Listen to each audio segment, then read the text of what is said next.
আগামীতে যে শিক্ষা সংস্কার কমিটি গঠিত হবে সেই কমিটির মধ্যে দেশের সুবিজ্ঞ আলেমদেরকে অন্তর্ভুক্ত করতে হবে, অন্তর্ভুক্ত করতে হবে, অন্তর্ভুক্ত করতে হবে। অন্যথায় আমরা কোনো কমিশন মানি না, মানব না। আমরা দেখেছি অন্তর্বর্তীকালীন সরকার দেশের সামগ্রিক সংস্কারের জন্য 6টি সংস্কার কমিশন গঠন করেছে। এই সংস্কার কমিশনগুলোর অধীনে আবার কমিটি গঠিত হচ্ছে। আজকের এই মঞ্চ থেকে স্পষ্টভাবে দাবি জানাচ্ছি, প্রতিটি সংস্কার কমিটির মধ্যে এদেশের আলেম ওলামাদেরকে অন্তর্ভুক্ত করতে হবে, অন্তর্ভুক্ত করতে হবে। আলেমদেরকে মাইনাস করে কোন সংস্কার, কোন সংশোধনী, কোন কর্মসূচি এদেশে চলতে দেওয়া হবে না, হবে না। সংগ্রামী তৌহিদি জনতা, আমরা লক্ষ্য করেছি আমাদের পার্শ্ববর্তী ইন্ডিয়াতে আমাদের প্রিয় নবীকে কটূক্তি করে, ইসলামকে কটূক্তি করে সেখানে এই হিন্দু ঠাকুররা বক্তব্য দিয়েছে। ক্ষমতাশীল বিজেপির সাংসদরা তা সমর্থন করেছে। আজও পর্যন্ত তাদেরকে গ্রেফতার করা হয়নি। আমাদের ইন্ডিয়ান মুসলিম ভাইরা লাখো লাখো সংখ্যায় মার্চ টু বোম্বাই করেছে।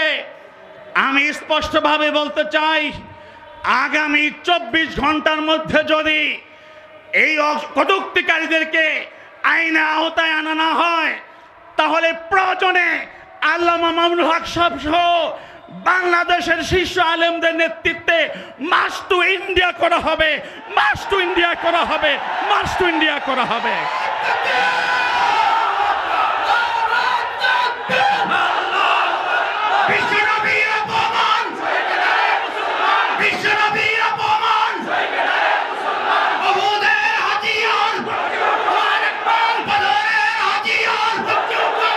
ونصلي على رسوله الكريم أما بعد। বাংলাদেশ খেলাফত মজলিস গাজীপুর জেলা ও মহানগর কর্তৃক আয়োজিত 2013 সনে হেফাজতে ইসলামের ইমানি আন্দোলনে শাপলা চত্বর সহ দেশের বিভিন্ন অংশে শাহাদত বরণকারী শহীদদের স্মরণে এবং 2024 সনে নয়া বিপ্লবে শাহাদত বরণকারী ছাত্র জনতার স্মরণে আয়োজিত আজকের এই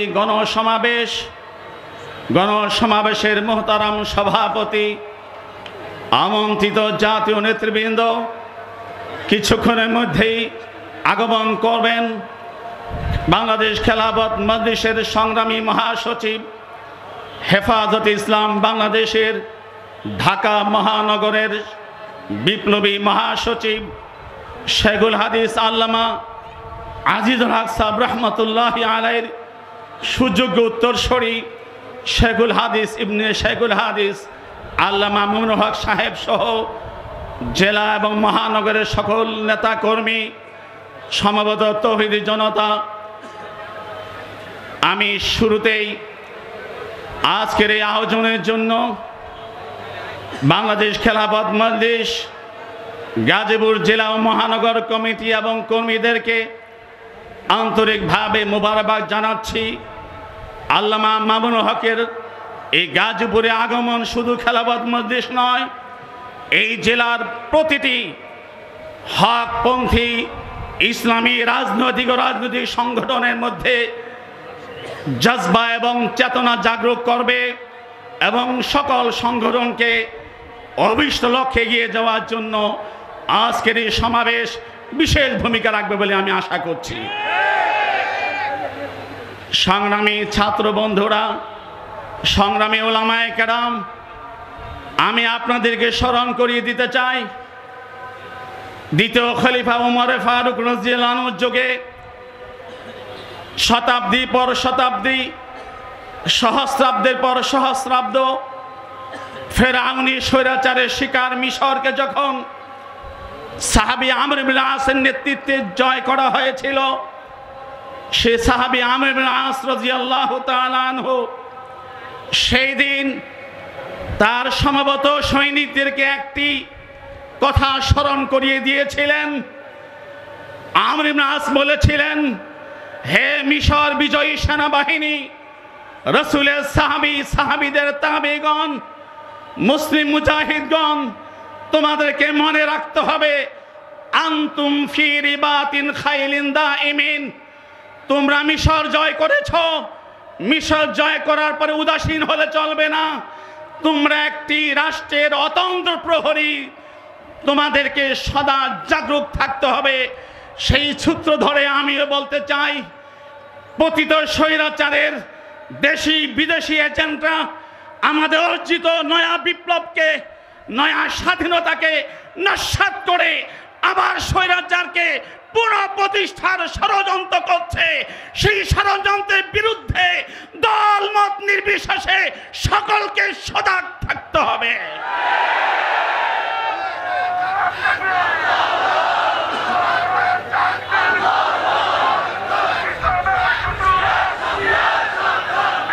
ছাত্র জনতা, ওলামায়ে কেরামের শাহাদাতের বিনিময়ে অর্জিত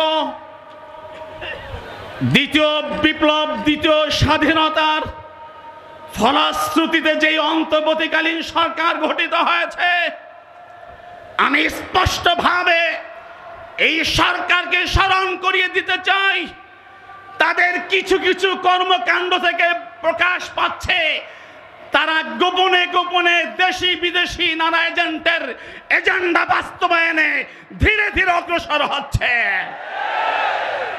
যেই শিক্ষা কমিশনের বিরুদ্ধে, যেই নাস্তিকতাবাদী শিক্ষা সিলেবাসের বিরুদ্ধে আমাদের আকাবির আন্দোলন সংগ্রাম করেছেন, এই দেশের ৯২ জন তৌহিদি জনতা সংগ্রাম করেছেন, সেই শিক্ষা সংস্কার কমিটিতে সেই নাস্তিকবাদী সমকামিতা প্রমোটকারীদেরকে অন্তর্ভুক্ত করে ন্যাক্কারজনকভাবে এই শাহাদাতের অপমান করা হয়েছে।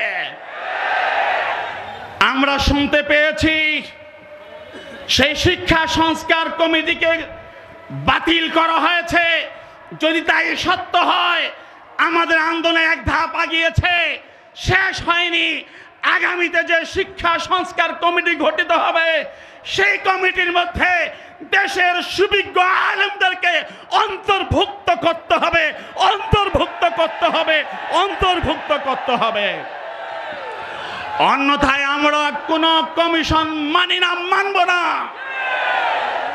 আমরা দেখেছি অন্তর্বর্তীকালীন সরকার দেশের সামগ্রিক সংস্কারের জন্য ৬টি সংস্কার কমিশন গঠন করেছে। এই সংস্কার কমিশনগুলোর অধীনে আবার কমিটি গঠিত হচ্ছে। আজকের এই মঞ্চ থেকে স্পষ্টভাবে দাবি জানাচ্ছি, প্রতিটি সংস্কার কমিটির মধ্যে এদেশের আলেম ওলামাদেরকে অন্তর্ভুক্ত করতে হবে, অন্তর্ভুক্ত করতে হবে। আলেমদেরকে মাইনাস করে, আলেমদেরকে মাইনাস করে কোন সংস্কার, কোন সংশোধনী, কোন কর্মসূচি এদেশে চলতে দেওয়া হবে না, হবে না। সংগ্রামী তৌহিদি জনতা, আমরা লক্ষ্য করেছি আমাদের পার্শ্ববর্তী ইন্ডিয়াতে আমাদের প্রিয় নবীকে কটূক্তি করে, ইসলামকে কটূক্তি করে সেখানে এই হিন্দু ঠাকুররা বক্তব্য দিয়েছে। ক্ষমতাশীল বিজেপির সাংসদরা তা সমর্থন করেছে। আজও পর্যন্ত তাদেরকে গ্রেফতার করা হয়নি।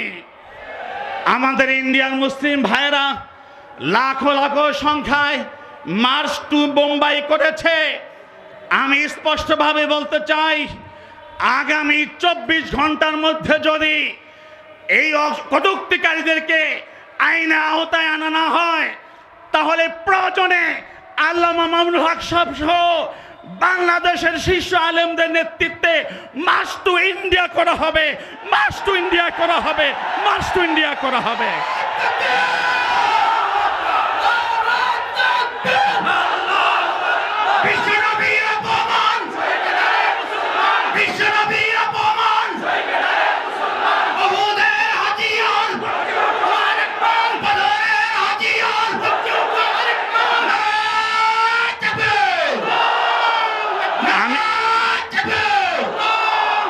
আমি সর্বশেষ কথা বলছি, আজকে সারা দেশে ঐক্যের ডাক উঠেছে, ঐক্যের স্লোগান উঠেছে।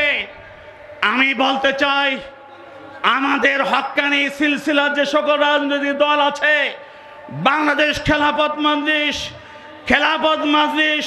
খেলাফত আন্দোলন, জমিয়ত উলামা ইসলাম সহ আমাদের হক সিলসিলার যত সংগঠন আছে, সবাই মাঠে ময়দানে নেমে পড়ুন, ব্যাপকভাবে জনসমর্থন সৃষ্টি করুন, ব্যাপকভাবে সংগঠনকে সংগঠিত করুন।